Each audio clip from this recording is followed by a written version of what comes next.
Hartelijk dank dat u dit allemaal voor ons wilt doen.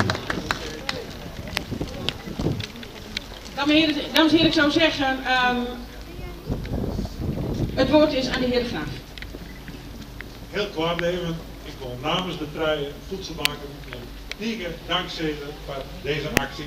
Het is natuurlijk geweldig dat die Lions Club Sinterklaas zo wordt geholpen hebben. En wij zullen proberen dat op het goede plek te krijgen op het team.